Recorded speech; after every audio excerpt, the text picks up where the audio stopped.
ამ ქალებმა რა ტვინი გაღუნეთ ბიჭო, რა ყველა ანგარებიანი გახდა ჩემი დედა. მომინდომეს აქ მოგზაურობა, საჩუქრები და ყველა მარტო ფულზე როგორ ფიქრობს თო? კაროჩე რა.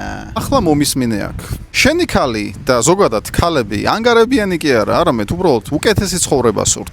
მაგრამ მამაკაცები იმდენად გავზარმაცდით, რომ საარსებო მინიმუმის ზემოთ რაიმეს თუ ითხოვს ვინმე, არა მხოლოდ ქალი, გონია ანგარებიანი. აი დავიჯერო, შენ არ გინდა უკეთესი ცხოვრება გქონდეს?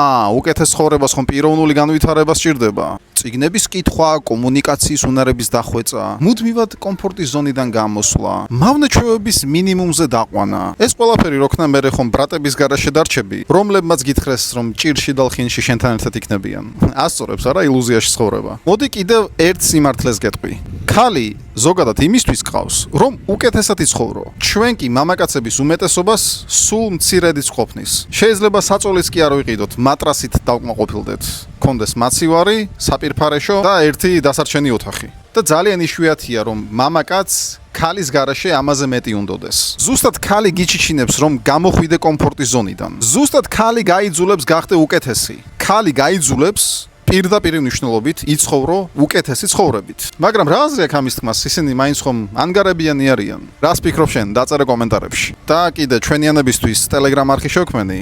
ჰეითერები და ნეგატიური აზროვნების ხალხი მანდ არ არის. შემოგვიერთდი ჯანსაღ საზოგადოებაში. დეტალებს აღწერაში იხილავ.